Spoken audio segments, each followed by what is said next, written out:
11 अप्रैल 2025 की सुबह लगभग 11 बजे के आसपास का वाक़या रहा होगा। मेरठ के मेडिकल कॉलेज में कुछ पुलिस वाले होते हैं, साथ में एक लड़की होती है जिसने अपने चेहरे को ढका हुआ है। उसने सलवार सूट पहने हुए थे। इसी बीच में किसी ने ये आवाज़ लगा दी कि ये मुस्कान है, वही मेरठ की मुस्कान जिसने अपने पति के 3 टुकड़े करके उसको ड्रम में पैक कर दिया था। बस इतना था कि सैकड़ों लोगों की भीड़ जुट जाती है। अब सभी लोग अपने मोबाइल निकालते हैं और मोबाइल निकालने के बाद मुस्कान का फ़ोटो लेने की कोशिश कर रहे थे। उसके साथ रील बनाने की कोशिश कर रहे थे, लेकिन चेहरा जो पूरी तरह से ढका हुआ था। उसके बाद फिर खबर सोशल मीडिया पर पूरी तरह से तैरने लगती है कि मुस्कान तो गर्भवती है। दरअसल उसके पेट में एक बच्चा पल रहा है और जो बच्चा लगभग 5 से 7 सप्ताह के आसपास का है। अब सवाल यही उठता है कि आखिरकार बालक है किसका? ये उसके प्रेमी यानी कि साहिल शुक्ला का है या उसके पति सौरभ राजपूत का है? हालांकि अगर टेक्निकली देखा जाए तो 22 फरवरी 2025 को इंग्लैंड से सौरभ राजपूत आ चुका था और ये अगर देखी जाए 50 दिन के आसपास, तब ये सौरभ के साथ ही थी। हालांकि ये डीएनए टेस्ट के बाद ही क्लियर हो सकेगा कि मुस्कान के पेट में जो बच्चा पल रहा है क्या उसके प्रेमी का है या उसके पति का है। परिवार के लोगों ने मांग की है कि डीएनए सैंपल लिया जाए, इसके बाद ये पता करके ज़रूर बताया जाए कि आखिरकार मुस्कान के पेट में बच्चा किसका पल रहा है। लेकिन जिस तरह से मुस्कान की खबर आती है उसके बाद फिर पूरे इंडिया में चर्चा शुरू हो जाती है। बहुत सारी खबरें भी ऐसी आती हैं कि महिलाएं अपने पति की हत्या कर रही हैं, करवा रही हैं। और आज की कहानी जो मैं आपको सुनाने जा रहा हूँ, ये कहानी भी दरअसल कुछ ऐसी ही है। पति की हत्या हो जाती है और पत्नी कुछ ऐसा बिहेव कर रही थी जैसे कि उसको अपने पति के जाने का बहुत ज़्यादा दुख है, अफसोस है, बहुत ज़्यादा तकलीफ़ है। लेकिन जब से मुस्कान ने अपनी पति की हत्या की है तब से पुलिस के लिए कुछ मुश्किलें आसान हो गई हैं। जब किसी की हत्या होती है तो जो पहला प्राइम सस्पेक्ट होता है पुलिस के लिए वो महिला ही होती है। और यहाँ भी कुछ ऐसा ही होता है। घटनाक्रम का खुलासा होता है और लोगों को यकीन नहीं हो रहा था कि आखिरकार ये पत्नी अपने पति का कत्ल कैसे करवा देती है। नमस्कार दोस्तों, मैं हूँ राज और आज के इस क्राइम के एपिसोड में आप सभी का बहुत बहुत स्वागत है। उम्मीद करता हूँ कि आप लोग स्वस्थ होंगे, मस्त होंगे। दोस्तों, ये सच्ची घटना है उत्तर प्रदेश के जिला रायबरेली का एक थाना लगता है शिवगढ़, और इसी शिवगढ़ थाना क्षेत्र का एक गांव लगता है जिसका नाम है मालिन का पुरवा। मालिन का पुरवा ये 7 अप्रैल 2025 की सुबह लगभग 5 बजे के आसपास का वाक़या रहा होगा। गांव के लोग खेतों पर गेहूं की कटाई करने के लिए जा रहे थे। इसी बीच में एक खेत जो कि गांव से लगभग 200 मीटर की दूरी पर था, वहां पर जैसे एक किसान अपने खेत में गेहूं की कटाई करने की शुरुआत करता है, अचानक ही उसके अभी पूरा ना तो पूरी तरह से दिन निकला था, सूरज भी अभी नहीं निकला था, यानी कि इसी तरह से मतलब थोड़ा हल्का हल्का उजाला था। तभी इस किसान की नज़र एक व्यक्ति पर पड़ती है। उसे दूर वो व्यक्ति नहीं, कुछ अजीब सी चीज़ लग रही थी। जब पास में जाकर देखता है तो व्यक्ति ही था, एक आदमी था और वो लाश थी, वो खून से पूरी तरह से लथपथ थी। चोटों के निशान उसके चेहरे पर थे। अब उसके बाद उस किसान ने ज़ोर ज़ोर से चीखना चिल्लाना शुरू कर दिया, क्योंकि बड़ी संख्या में लोग अपने अपने खेतों पर अपने गेहूं की कटाई जो कर रहे थे। जैसे जैसे ये चीखों की आवाज़ जिन जिन के कानों तक पहुंचती है वो तो खैर आते ही हैं, साथ ही गांव यहाँ से लगभग 200 मीटर की दूरी पर था। गांव के लोग भी मौके पर आ जाते हैं। एक अनजान व्यक्ति किसी के खेत में इस तरह से पड़ा हुआ है, वो भी खून से लथपथ। किसी ने अंदाज़ा नहीं लगाया कि इसे किसी धारदार हथियार से जो है मारा गया था, तो किसी ने अंदाज़ा ये लगाया कि इसको गोली मारी गई है। लेकिन ये अनजान व्यक्ति आखिर ये है कौन, कहाँ से आया है? तभी गांव के कुछ लोगों ने कहा ये तो रूबी का पति है। रूबी यानी कि गांव की ही एक लड़की है। इस गांव का नाम जिसका मालिन का पुरवा होता है, रूबी का पति। उसकी जब बात आती है तो ये कहते हैं कि ये तो मनीष सैनी है। इसके बाद रूबी के पास खबर पहुंचाई जाती है। रूबी अपने 3 बच्चों के साथ मौके पर पहुंचती है। परिवार के लोग भी मौके पर आते हैं और आने के बाद जब उसने अपने पति को जिस हालत में देखा, उसका रो रो कर बुरा हाल हो जाता है। वो लोग देख रहे थे कि ये कल ही तो आई थी गांव में, जो भंडारा चल रहा था, गांव में जो जागरण चल रहा था, जागरण में शामिल होने के लिए अपने बच्चों को लेकर आई थी। आज इसके पति की हत्या हो गई। कैसे हुई, क्यों हुई, यही सवाल थे। अब इन सवालों के जवाब जानने के लिए पुलिस भी कोशिश कर रही थी। साथ ही गांव का हर एक व्यक्ति ये जानना चाहता था कि आखिरकार ये मामला क्या है। तब एक छोटा सा बच्चा अपनी माँ से बोलता है कि माँ, मैंने बुआ को जब जंगल में जाते हुए देखा था तो पीछे पीछे फूफा जी भी जा रहे थे। फूफा जी यानी कि मनीष सैनी और बुआ यानी कि रूबी। जब पुलिस तक ये बात पहुंचती है तभी वो घर वाले, परिवार वाले, इस मनीष के घर वाले भी अभी मौके पर आ जाते हैं और आने के बाद पूछते हैं कि आखिरकार मामला क्या है, क्या नहीं है, हत्या क्यों हुई है, क्यों नहीं। पुलिस तब तक इस लाश को कब्जे में लेकर पोस्टमार्टम के लिए भेज चुकी थी। साथ ही फॉरेंसिक टीम बुलवाई जाती है, साथ ही सर्विलांस की टीम भी बुलवाई जाती है। लेकिन आसपास जंगल ही जंगल था, खेत ही खेत थे। ना तो कोई मोबाइल काम कर रहा था, ना ही कोई सीसीटीवी वहाँ पर था। अब ऐसी स्थिति में पुलिस के लिए ये एक अंधा कत्ल था। लेकिन घर वालों ने कहा कि जब से मेरठ की मुस्कान का मामला सामने आया है, हो ना हो रूबी का कुछ ना कुछ मामला हो सकता है। आपको रूबी से बात करनी चाहिए। अब पुलिस के लिए बड़ी चिंता का विषय ये कह सकते हैं।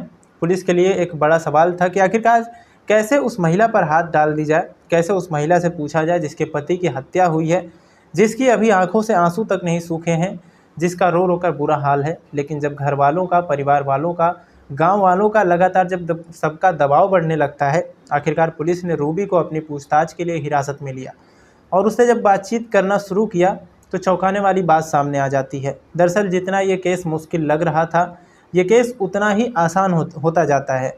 दरअसल मनीष सैनी, जो कि रायबरेली के महाराजगंज थाने का एक गांव लगता है गरीब का पुरवा, वहां का वो रहने वाला होता है। 10 साल पहले उसकी शादी होती है मालिन का पुरवा थाना शिवगढ़ की रहने वाली लड़की जिसका नाम रूबी होता है।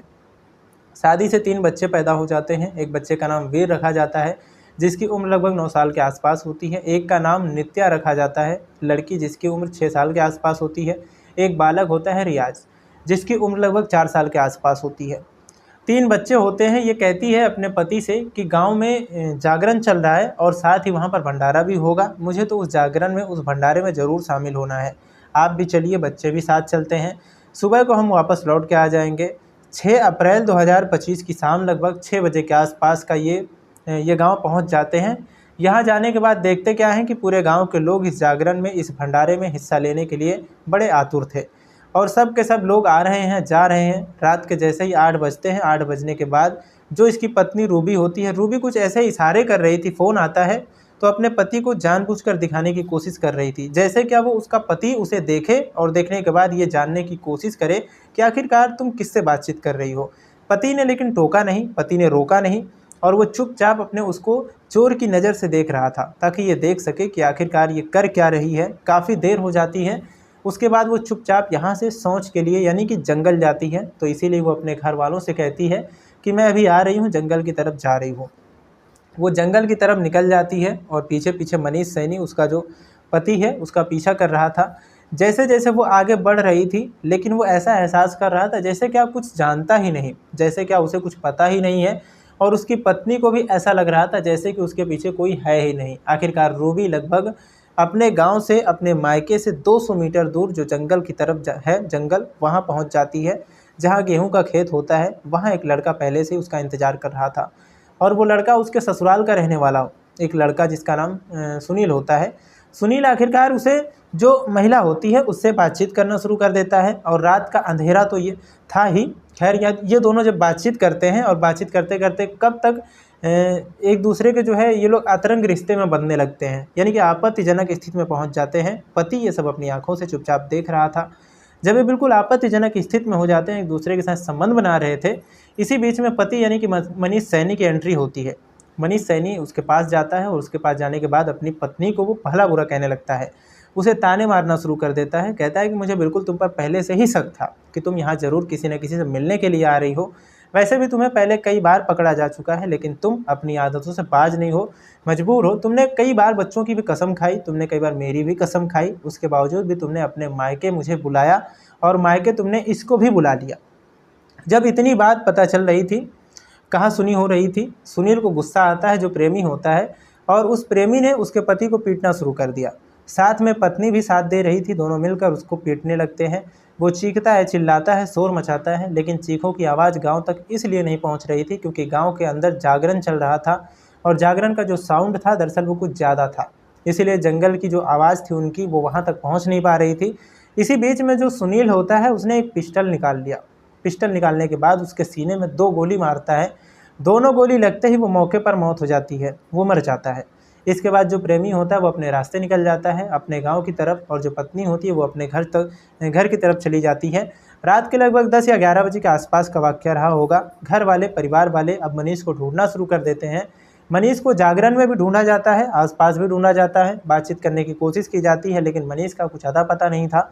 अब अगला दिन यानी कि सुबह होती है और सुबह होने के बाद सुबह 6 बजे के आसपास या 5 बजे के आसपास जब किसान अपने खेत में जाता है तब जाकर पता चलता है कि यहाँ पर तो किसी व्यक्ति की हत्या कर दी गई है। आखिरकार पुलिस ने उसके प्रेमी, जिसका नाम सुनील होता है, उसको भी गिरफ्तार कर लिया। साथ ही जो पत्नी होती है रूबी, उसको भी गिरफ्तार कर लिया और गिरफ्तार करने के बाद उनसे पूछताछ के बाद इनको जेल भेज दिया। जो पति है, जो पति का गाँव है, पति के गांव का ही रहने वाला वो लड़का है। ये कई साल पहले इन दोनों के आपस में एक दूसरे से दोस्ती होती है, प्यार हो जाता है। जबकि वो 3 बच्चों की माँ होती है, उसके बावजूद भी वो गांव के उस लड़के से, सुनील से प्यार करने लगती है।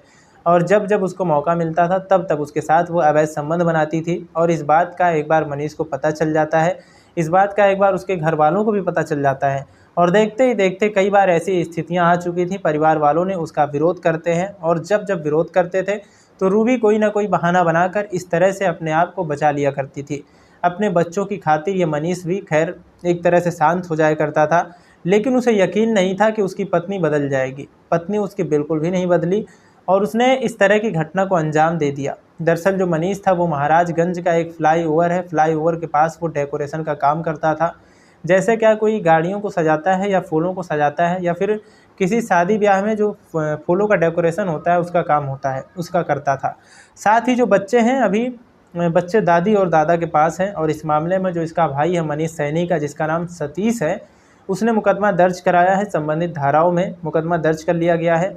और इस घटना को मुस्कान की उस घटना से जोड़ के देखा जा रहा है जब मेरठ में मुस्कान ने अपने प्रेमी साहिल शुक्ला के साथ मिलकर सौरभ राजपूत की हत्या कर दी थी।